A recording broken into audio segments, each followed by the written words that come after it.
Bienvenue dans cette nouvelle édition du QG Weekend. Au sommaire, naissance d'une nouvelle coalition de l'opposition à 5 mois des élections locales sénégalaises. Coalition qui sera menée par le principal opposant Ousmane Sonko, une alliance que le PDS de l'ancien président Abdoulaye Wade n'a pas souhaité rejoindre. 33 ans après, la République démocratique du Congo et le Burundi ont à nouveau tenu leur grande commission mixte. Quatrième réunion qui vient confirmer la volonté des deux États de renforcer leur coopération bilatérale. Et puis le projet d'un nouveau fonds national de sécurité sociale porté par le gouvernement sud-africain a été avorté. Très mal accueilli par l'opinion publique, il a été retiré le 1er septembre. L'exécutif proposait aux employés et employeurs du public comme du privé de contribuer jusqu'à 12% de leurs revenus. Mais tout d'abord, au Mali, le commissaire divisionnaire Oumar Samaké, à la tête des forces spéciales antiterroristes au sein de la police, a été placé en détention ce vendredi 2 septembre pour son rôle présumé dans la répression sanglante des manifestations de juillet 2020 sous la présidence d'Ibrahim Boubacar Keïta. Cependant, cette détention n'a pas duré puisqu'il a été relâché quelques heures après sous la pression de policiers en colère. Certains d'entre eux ont notamment manifesté en uniforme et en armes devant la prison où il avait été transféré. Un responsable du ministère de la Justice a pour sa part affirmé que les autorités avaient décidé de le faire libérer par souci de paix. Pour rappel, le 10 juillet 2020, une manifestation à l'appel du mouvement M5 RFP opposé au président Ibrahim Boubacar Keïta avait dégénéré en plusieurs jours de troubles à Bamako. L'opposition avait fait état de 23 morts et l'ONU de 14 manifestants dont 2 enfants tués pendant la répression. La coalition Libérer le peuple en Wolof Yewi Askanoui a vu le jour le 2 septembre. Une vingtaine de formations et mouvements de l'opposition rassemblés autour du principal opposant Ousmane Sonko. La coalition entend conquérir les conseils municipaux et départementaux contrôlés dans leur quasi-totalité par la coalition présidentielle depuis les élections sénégalaises de mars 2014. Le PDS, formation d'opposition dirigée par l'ancien président Abdoulaye Wade, n'a cependant pas voulu s'y associer. Les détails avec Aïssa Toubari.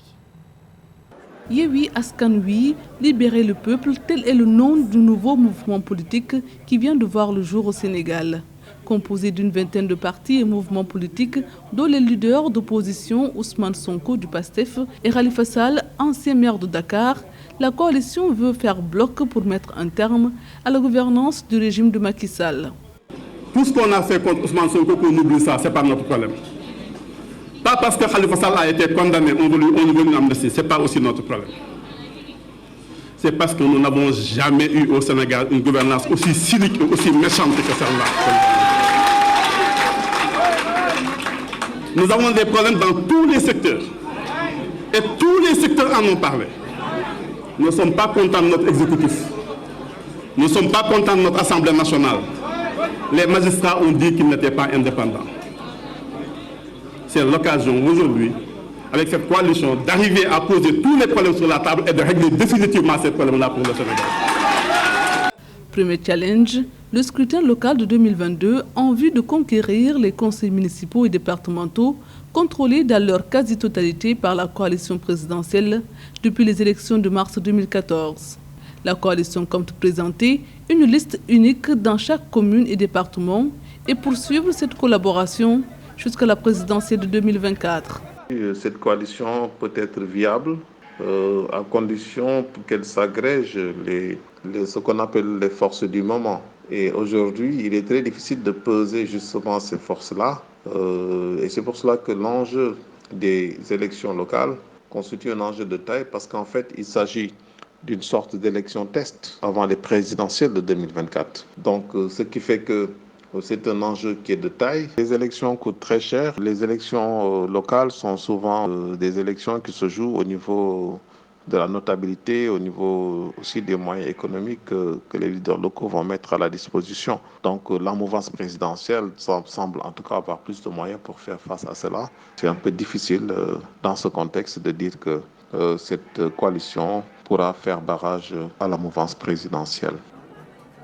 La nouvelle coalition devrait initialement réunir un plus grand nombre de formations de l'opposition, dont le PDS, ancien parti au pouvoir, toujours dirigé par l'ex-président Abdoulaye Wade. Le PDS a finalement renoncé à en être membre à cause de points de désaccord qui n'ont pas été résolus, a-t-il indiqué dans un communiqué. Également dans l'actualité, le Parlement algérien a débuté ce vendredi 3 septembre l'examen du plan d'action du gouvernement adopté en début de semaine en Conseil des ministres.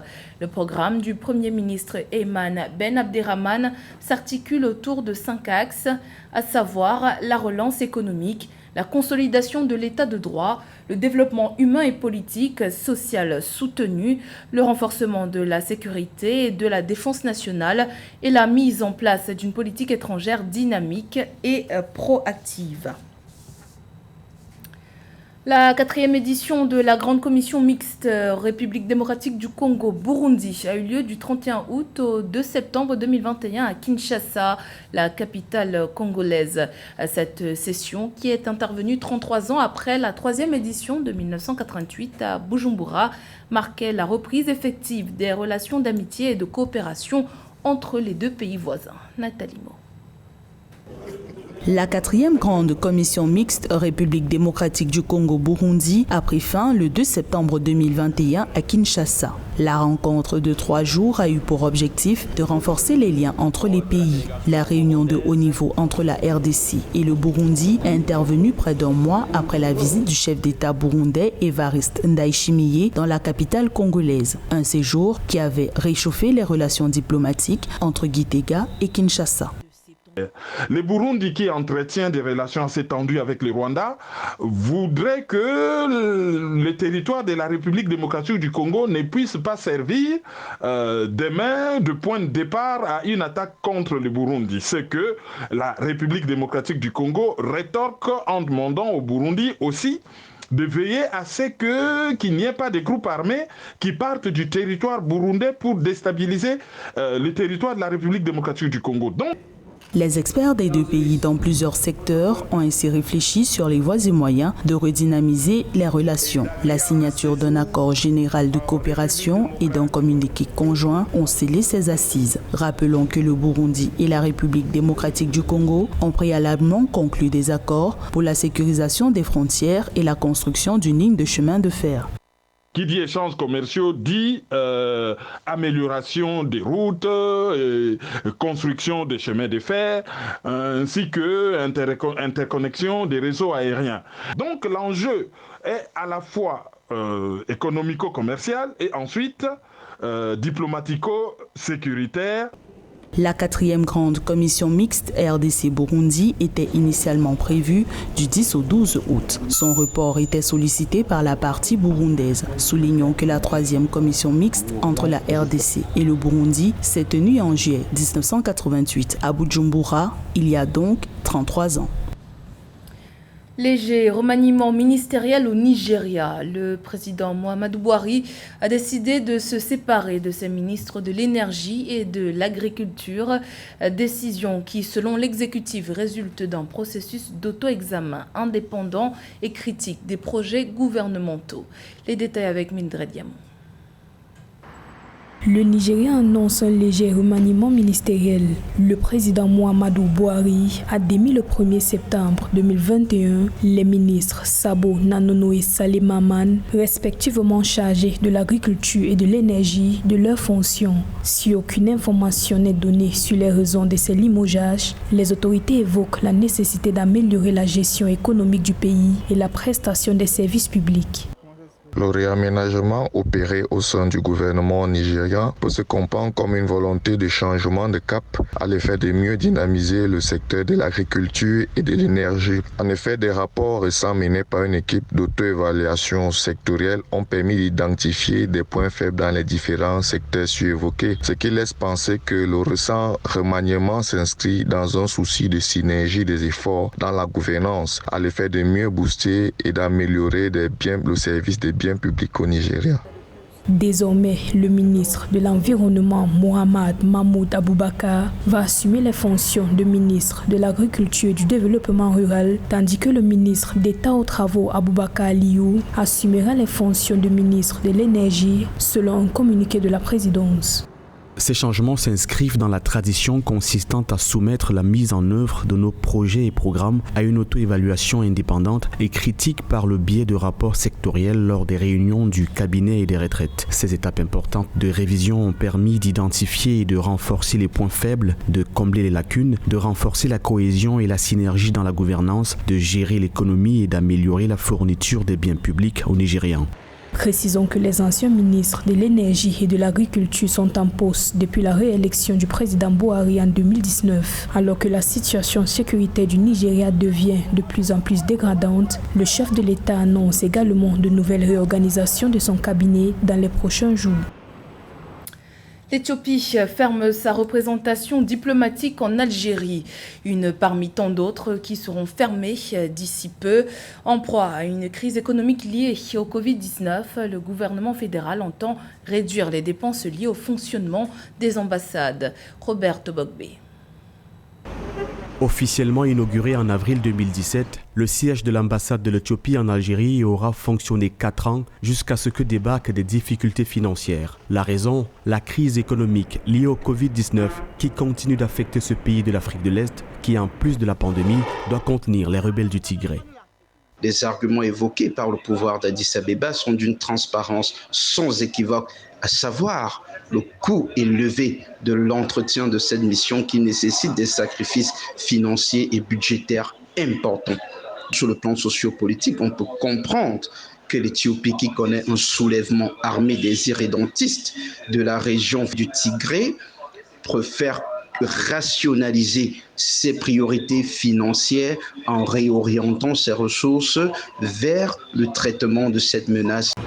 Toujours en perspective de la fermeture de l'ambassade d'Éthiopie en Algérie, le Premier ministre éthiopien Abiy Ahmed pense que les représentations diplomatiques sont bien trop nombreuses et devraient être réduites de 50%. C'est dans ce contexte qu'il a amorcé un plan de réduction budgétaire. Objectif, minimiser les dépenses liées au fonctionnement des ambassades.